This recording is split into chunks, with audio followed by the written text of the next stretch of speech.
नाज़रीन, ब्रेक के बाद आपको खुशामदीद कहते हैं। वज़ीर आज़म पाकिस्तान जनाब इमरान खान साहब ने आज एक अहम तैनाती की है, वो है मुशीर एहतसाब। शहजाद अकबर साहब की जगह लाया गया है ब्रिगेडियर मुसद्दिक अब्बासी साहब को। डीजी नायब रहे हैं, किस दौर में रहे हैं, इनका प्रोफाइल क्या है, किस किस्म के प्रोफेशनल हैं, इस पर आज बात करेंगे। हमारे साथ हमें ज्वाइन किया ब्रिगेडियर फ़ारूक हमीद साहब, जो ख़ुद एहतसाब के जो है वो करता धरता रहे हैं और आप भी बड़े दो टोक अंदाज में बात करते हैं। फ़ारूक हमीद साहब, ये ब्रिगेडियर मुसद्दिक साहब का आना ये कैसा रहेगा, और जो उनका जो गए हैं उनके तो कई वजूहात बयान की जा रही हैं, लेकिन जो मुसद्दिक अब्बासी साहब हैं ये इनका क्या प्रोफाइल है?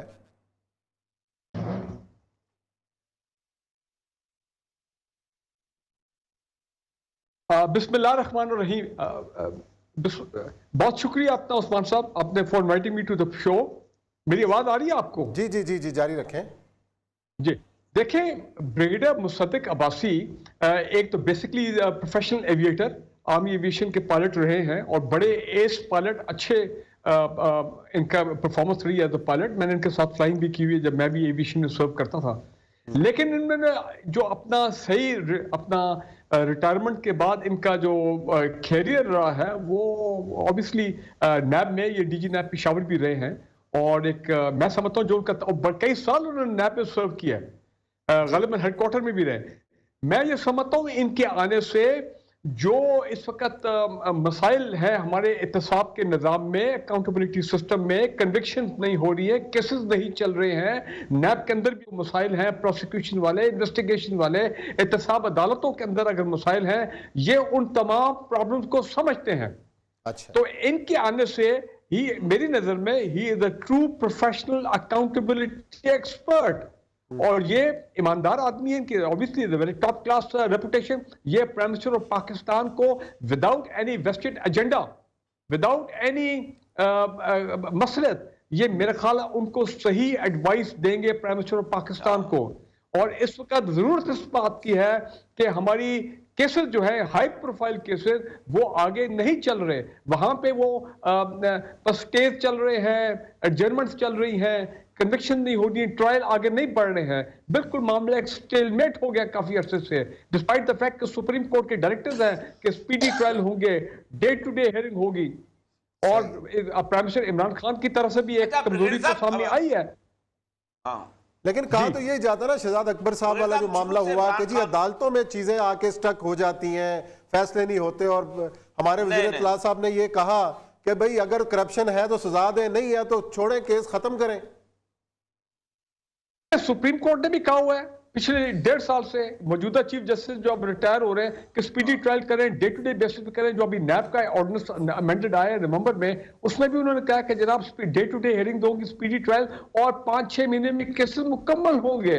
लेकिन वो नहीं हो रहे, इसलिए कि जो हाई प्रोफाइल लोग हैं they are probably more powerful in the courts, और जुडिशियल सिस्टम जो है वो फेल हो गया है इन ट्रायल्स को आगे चलाने में।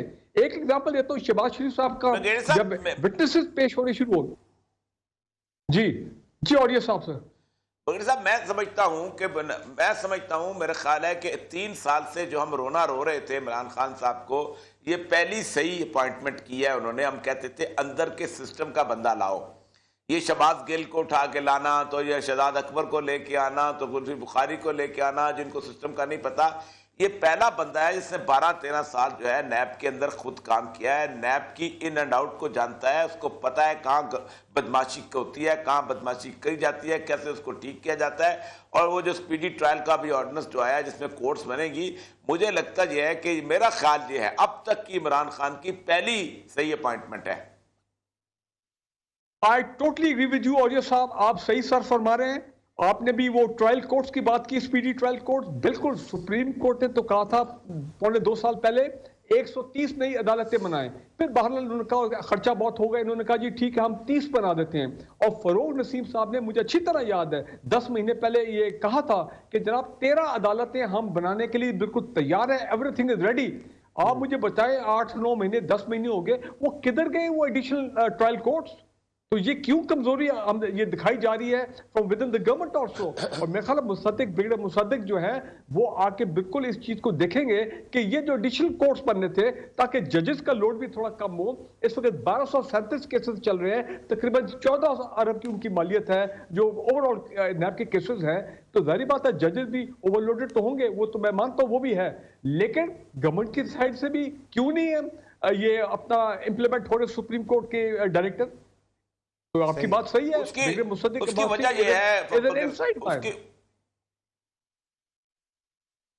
उसकी वजह पता है क्या है? एक तो फरोग नसीम को ना क्रिमिनल लॉ का पता है और फरोग नसीम को ना उसका करप्शन लॉ का पता है। फरोग नसीम साहब एक बेसिकली कॉर्पोरेट लॉयर थे, उनको पता ही नहीं इन चीजों का, इसलिए उसको डिले करते जाता है। कल उन्होंने जो क्रिमिनल लॉ अमेंडमेंट्स लेके आए हैं वो भी ऐसी हैं।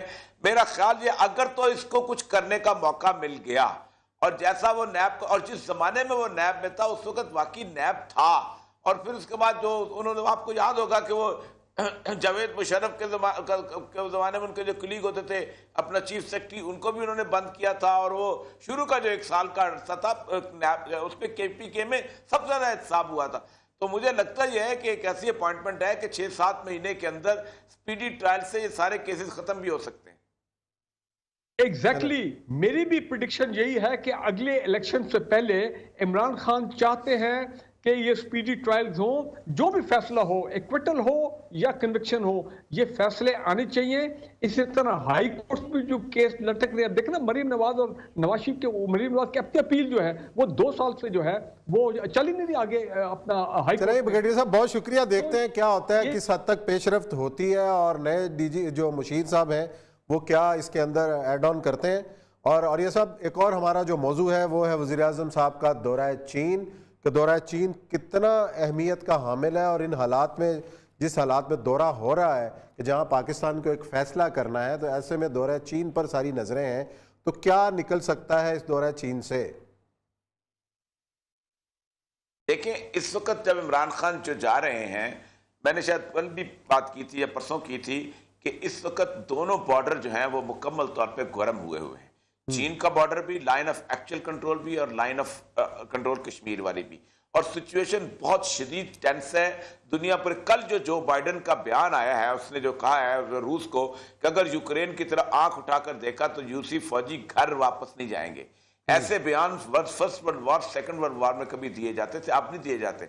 इसी तरह अभी जो मैंने उसने बताया था अरुणाचल प्रदेश में जो हुआ है, और फिर उसके बाद सबसे अहम बात जो हुई है कि तालिबान का जो मिलिट्री वफद है वो रूस में बैठा हुआ है, और फाइनेंशियल वफद है वो नॉर्वे में बैठा हुआ है।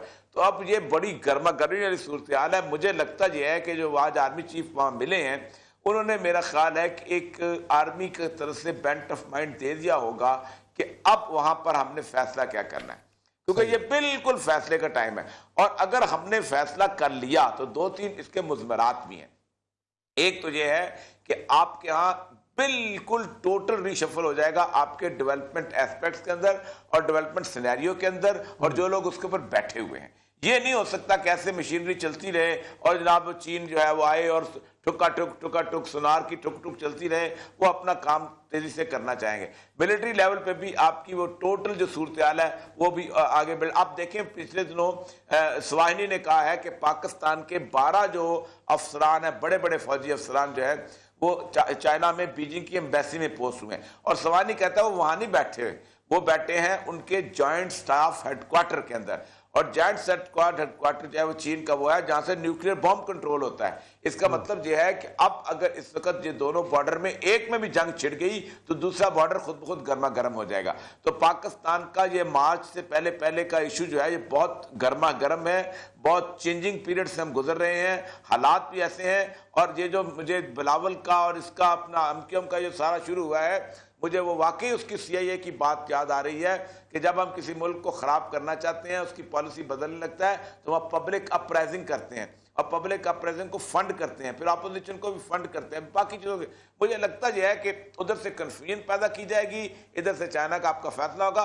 बड़े अहम दिन है, अगला फरवरी और मार्च दोनों महीने बहुत अहम है। चलें जी, देखते हैं क्या होता है। उम्मीद है कि अच्छी खबरें हमें मिलेंगी। यहीं से ब्रेक लेते हैं, ब्रेक के बाद आएंगे और जिक्र होगा भारत का योम जमहूरिया, जो पूरी दुनिया में कश्मीरी अवाम आज योम स्याह के तौर पे मना रहे हैं।